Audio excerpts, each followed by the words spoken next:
আমি যখনই তাকালাম আমার ডান হাতের দিকে, দেখলাম আমার পাশে একটা লোক হাঁটছে। উনি সিগারেট খাচ্ছিল আর কি। ওই সিগারেটটা উনি আমার হাতে চেপে ধরেছে। আজকে যে ঘটনাটা তোমাদের সাথে আমি শেয়ার করব সেটা আমার প্যারেন্টস জানে না, মানে কখনোই আমি তাদের সাথে এটা শেয়ার করিনি। আর এই ভিডিও দেখার পর হয়তোবা তারা অবাকও হবে। আমার ছোটবেলার বেশিরভাগ সময় কেটেছে আমার নানু বাসায়। বেশিরভাগ সময় আমরা নানু বাসায় কাটাতাম। যখন বেড়াতে যেতাম অনেকদিন থাকতাম, আর যেদিন চলে আসতাম সেদিন খুব রাতে আমাদের আসা হতো।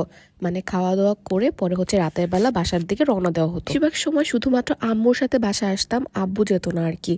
তো সেদিনও মানে যেই দিনের ঘটনা এটা, সেদিনও আম্মুর সাথে আমরা বাসায় যাচ্ছিলাম। আমার আম্মুর কোলে ছিল আমার ছোট বোন, আর আমি আম্মুর হাত ধরে হাঁটছিলাম আর কি রিক্সা নেওয়ার জন্য। আমরা যেই জায়গাটা দিয়ে হাঁটছিলাম আর কি সেখানে অনেক ভিড় ছিল। তো একটা পর্যায়ে হঠাৎ করে আমার ডান হাত, মানে আমার ডান পাশে কিছু মানুষ ছিল, আর বাম পাশে আমি আম্মুকে ধরে রেখেছিলাম। তখন আমার বয়স হয়তো বা 4-5 বছর ছিল আর কি। তো হঠাৎ দেখলাম যে আমার ডান হাত খুবই জ্বলছে।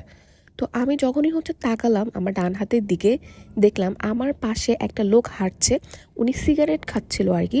ওই সিগারেটটা উনি আমার হাতে চেপে ধরেছে। আমি এত ভয় পেয়ে গিয়েছিলাম, আমি একটা হাত ঝাড়া দিয়ে আম্মু আম্মু করে চিৎকার করছি, আর ওই লোক সামনে দৌড় দিয়েছে। আম্মু খেয়ালও করেনি, প্রচুর ভিড় ছিল।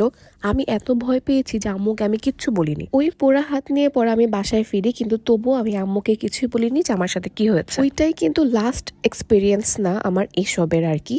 তবে আমরা মেয়েরা 80%, আমার মনে হয় যে 80% মেয়েরাই এসবের শিকার হয়, তবে কখনোই কারোর সাথে শেয়ার করে না। সেদিন নাফাইসা নিশার একটা ইন্টারভিউতে দেখলাম ও বলতেছিল আর কাঁদতেছিল যে ছোটবেলায় নাকি ওকে খুবই বাজেভাবে ফিজিক্যালি অ্যাবিউজ করা হয়েছে। খুবই কাছের মানুষ থেকে এই ঘটনাটা ঘটেছে। প্রত্যেকটা মায়ের না আরো বেশি সচেতন হওয়া দরকার মেয়ে বাচ্চাদের প্রতি, কারণ ছোটবেলা থেকে একটা সার্টেন এজ পর্যন্ত মেয়েরা অনেক বাজে বাজে এক্সপিরিয়েন্সের শিকার হয়। আমরা কখনোই না এই ব্যাপারে মুখ খুলি না, কারণ আমাদেরকে ছোটবেলা থেকে তেমনভাবে শেখানো হয় না যে এইসব ব্যাপারে ফ্র্যাঙ্কলি বলতে হবে, সবার সাথে শেয়ার করতে হবে। গুড টাচ ব্যাড টাচ কি এগুলো কখনো আমাদেরকে শেখানো হয় না। মানে কেন আমাদের দেশের মায়েরা এই ব্যাপারটাতে অনেক উদাসীন।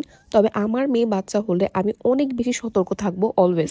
আমি না, আমার কাজিনরা, আমার ফ্রেন্ডরা, ইভেন আমার একটা ফ্রেন্ড যার বাসার মধ্যে এরকম মানুষ ছিল যে তার সাথে বাজে বিহেভ করতো, তো সে আজ পর্যন্ত বাসার মানুষদেরকে জানায়নি। অবশ্যই তো প্যারেন্টসদেরকে বাচ্চাদের চোখে চোখে রাখা দরকার, এবং তাদেরকে এটাও বলা দরকার যে কেউ যদি ভাত টাচ করে তাদেরকে যাতে সাথে সাথে এসে বলে। ছোটবেলা থেকেই এই জিনিসটাই প্রতিবাদ করা আমাদেরকে শিখাতে হবে বাচ্চাদের। স্পেশালি মেয়ে বাচ্চাদেরকে বাইরে যেতে দেওয়াটা আমার মনে হয় না একা বাইরে যেতে দেওয়াটা উচিত হবে।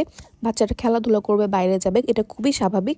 আর যখনই বাইরে যাবে তখনই যাতে মা সাথে যায় বা চোখে চোখে রাখে, কারণ আমাদের এই পৃথিবীতে এত বাজে কিছু মানুষ আছে যারা ছোট বাচ্চাদেরকেও ছাড়ে না। আমি চিন্তা করতেছি ওই লোকটা পাবলিক একটা প্লেসে আমার সাথে এমন করেছে, যদি একা কোনো মেয়েকে পায় তাহলে কি একটা অবস্থা করবে। আমার এসব মানুষের ব্যাপারে ভাবতেও ভয় লাগে যে কোনো সময় যদি কোনো মেয়েকে একা তারা পায় তাহলে কি অবস্থাটাই না করবে। যাই হোক, সেফটি নিজের কাছে, আমাদের সবাইকে সতর্ক থাকা দরকার। আর ছোটবেলায় স্পেশালি মেয়ে বাচ্চাদেরকে একটু বেশি টেক কেয়ার করা দরকার, যাতে ছোটবেলার মেমোরিজ ঘাটতে গিয়ে এই বাজে অভিজ্ঞতার কথা তাদের মনে পড়ে না যাক।